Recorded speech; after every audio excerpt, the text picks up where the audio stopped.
Listen. Linda? No. But nah, listen. Men versus women, episode 4. Jumping right in. How are you doing today, ma'am? I'm doing wonderful. You doing wonderful. Yes. What's making you feel wonderful I, inside? let's see. I woke up after a pretty darn good night's sleep. And then I had a great workout with my family. For sure. Killed it on the run. Yeah. Feeling good. My knee didn't hurt this time, so I'm winning right there. What about you? How's your day going? Shit, that bitch, it's going smooth in a mug right now. I ain't got nothing to complain about, you know. Woke up, worked out.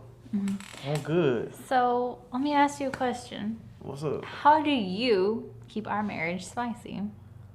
Shit, how do I keep it spicy? I might randomly go pick up some flowers, you know.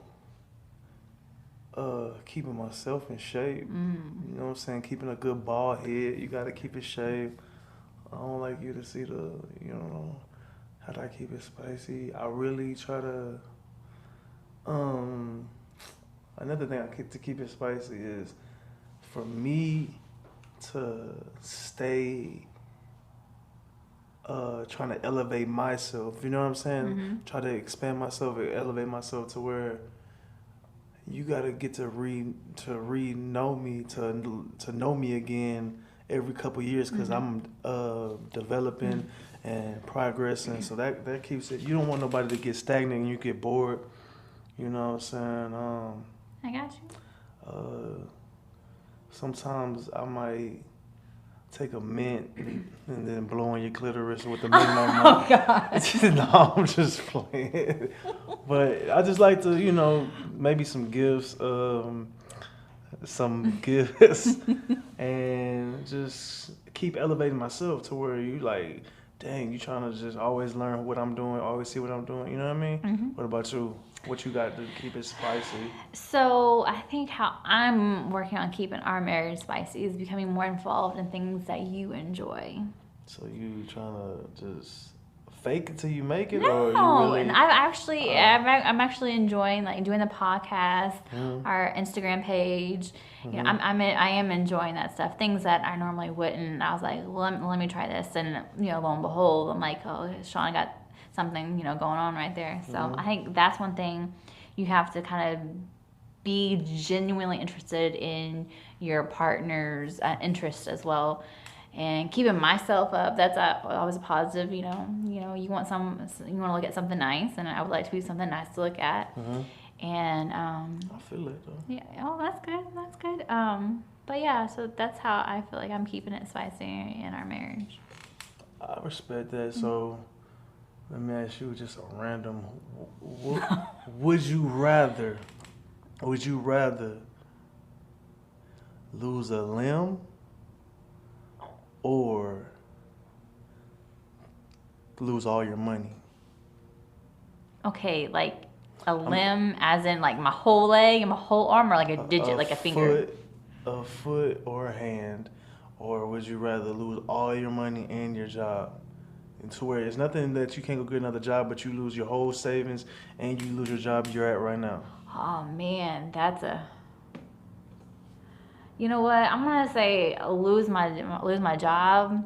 and your savings. And loses everything, because like I can always go get it back again, but you lose a hand or a foot, you're screwed. You know what I mean? Can't even kick it. And then I would probably lose. I couldn't do my job if I didn't have a leg, if I didn't have a hand. You know what I mean? So I kind of lose either way. I respect that. What? Tell me what you would rather. Would you rather lose a hand or a foot, or your job and your savings? I'm just now starting my savings. I'm just now starting my career job. So, fuck that job. Forget that savings, man. I want to be walking around. I want to be able to slap a high five you with either hand. Play soccer. I want to be able to run around with the kids and family. So, definitely, I'm definitely not gonna lose a limb, bro. That's crazy. That's crazy. Okay, so here's it's always a hot topic. Yeah. So birth control. Okay. So on a man's standpoint, does it do you really have much influence over that? Like as in like what what you feel like I shouldn't do kind of thing? Or is it just solely up to the woman and why?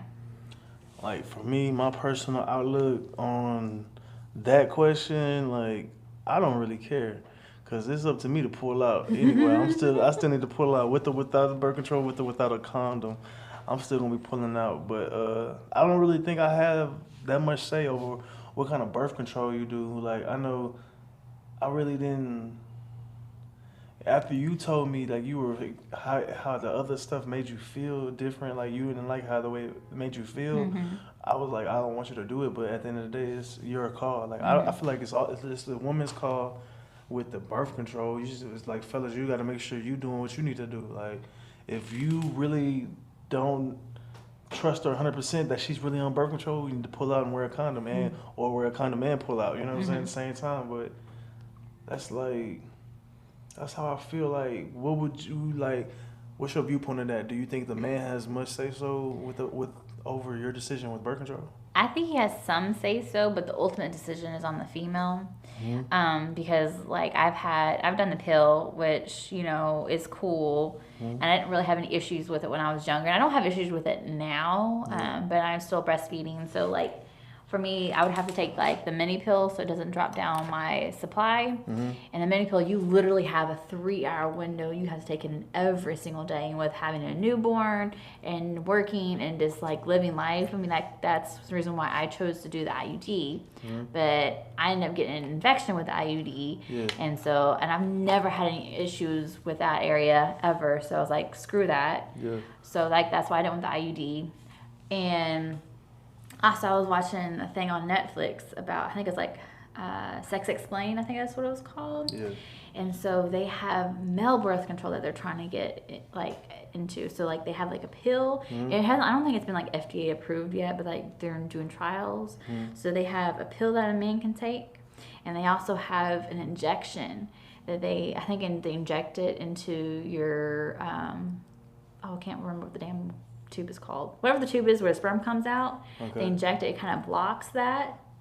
But it's not. It's like a temporary. It's only good for like I don't know a certain amount of time. Would you be interested in that, or do you think men should do those things? I'm gonna treat that shit. I'm gonna treat it like when a new PlayStation or Xbox come out. They always have recalls because shit is not right. So I'm definitely not going to be one of the first patients to take the injection and then my whole leg fall off. So like which leg? The third one. But nah, like I wouldn't. I'm not taking no birth control. I'm not getting my tube. What do you call them? If the vasectomy. Yeah, I'm not getting the vasectomy. None of that. Like I don't want to do none of that. So I could be 45 and you knock me up. You could be. He come up with an arm on his head. No. That's funny. So I got some interesting facts on the IUD. What's up? Okay, so the IUD is it first came out in 1909. That's crazy. I thought that was like in 2010 stuff. Yeah. That's what I kind of want to repopularize. They just put a sponge up there, girl.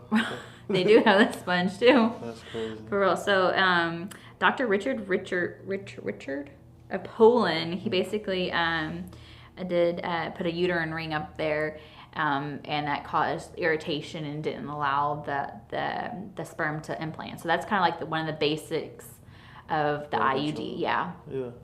But then all the people were like, oh no, we're not going to do that because it was weird. And like 50 years later, they ended up like starting to do it. So they ended up coming out with another IUD. It's called the Dalclon Shield. In the 1960s. Yeah, 68. But a lot of women got pelvic infections and perforations. So perforation is where the actual device goes through the uterine wall. And 6 women died from that. And so one of the things that causes the infection with the IUD is that there's a string on every IUD. Well, it was too long, or it wasn't like antimicrobial, and so the microbes from the like outside of the lower part of the uterus or the the channel, I can't think, the cervix, or through the cervix, whatever. It, you know, bacteria grew up through there and then got infected, and so women had to have their uterus removed. That's crazy. Yeah, and then so IUDs got repopularized in 2009 with a Mirena. That's what I was saying. Yeah, that's what I remember hearing. And then the copper IUD. So that's really they've been repopularized in like the past 10 years or so, and it's one of the most it's the most popular anti or birth control in the world. That's interesting. So let me ask you this: you stranded. You was on a cruise ship, a Carnival cruise ship. That's the problem right there. They crashed. You on a desert island. What is like some of your survival skills you think? Give me like two, maybe just one. If you got more, give more. What's one of your survival skills you think you had? Well, I think in that situation, my hard-headedness. What do you mean by that? Like my will to live and my heart, like you know, I gotta do this, I gotta do that, not giving up. Like, you know what I mean?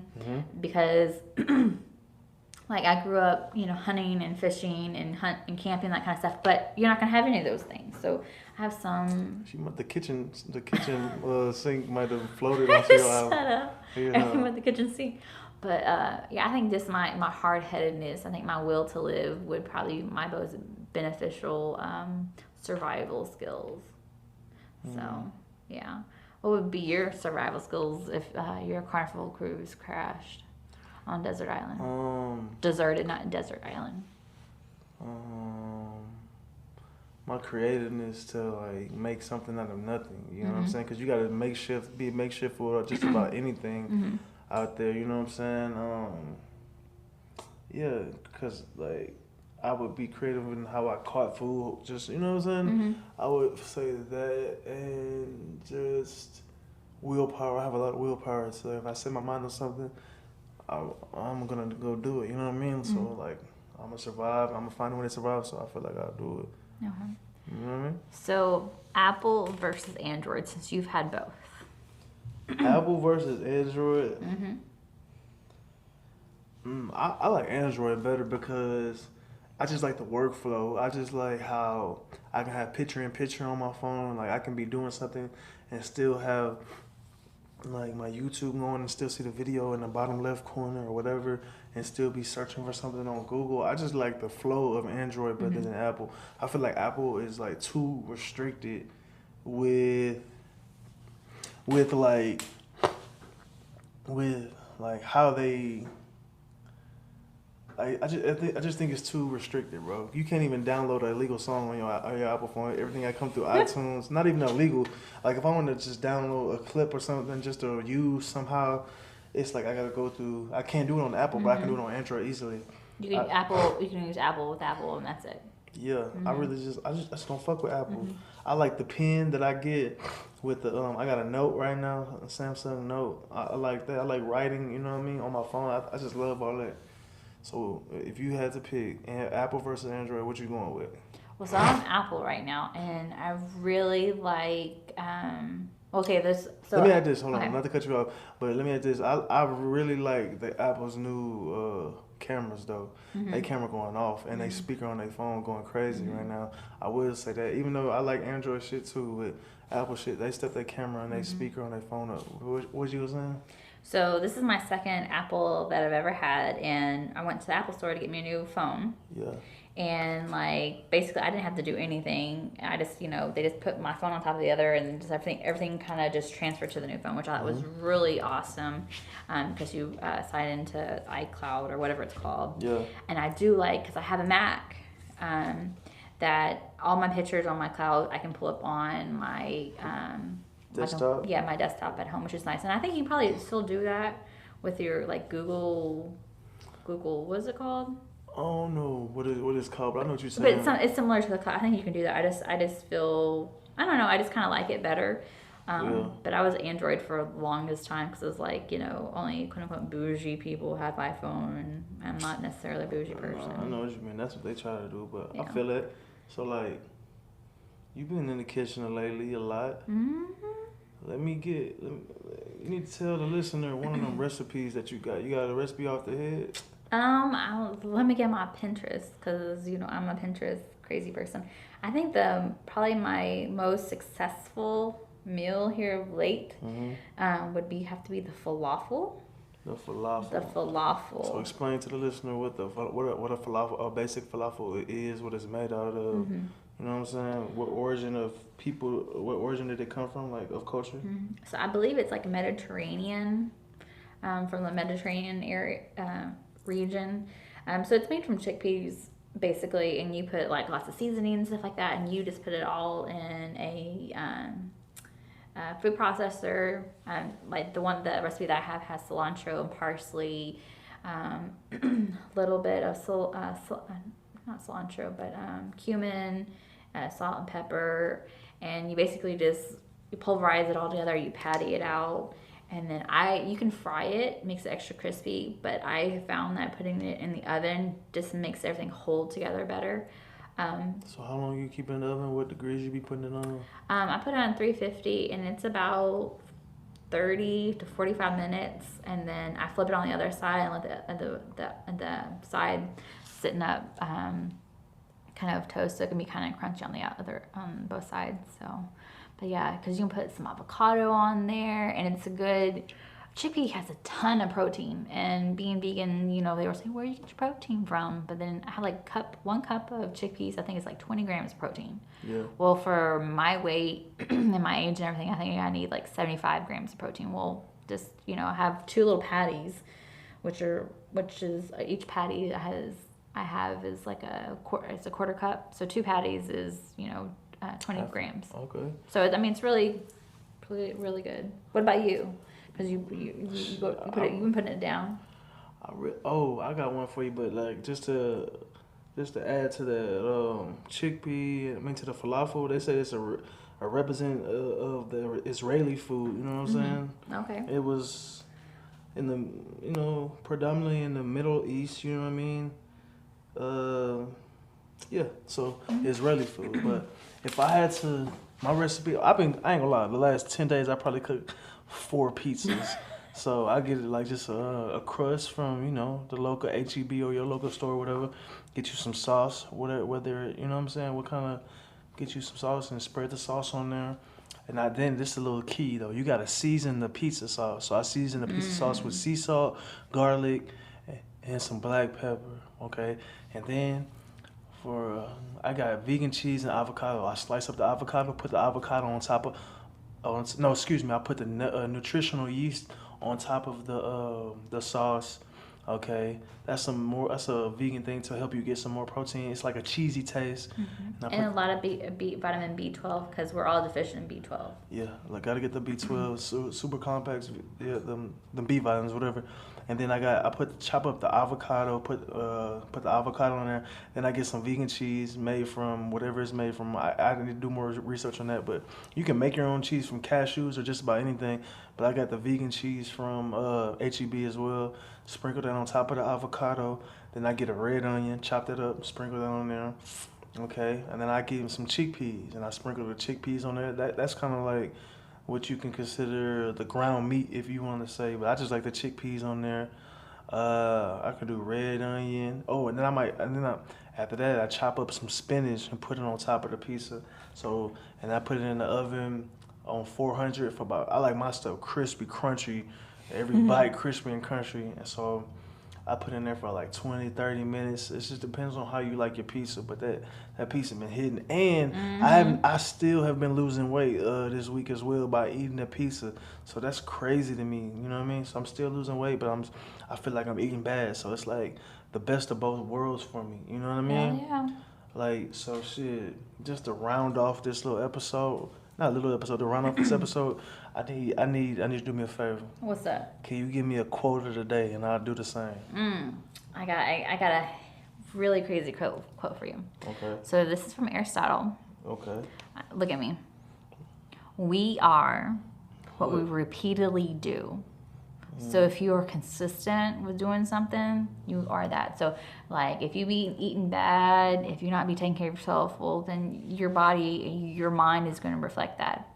Versus if you're taking care of yourself, you're eating right, you're working out. Okay. I respect it. So one more time, repeat it one more time.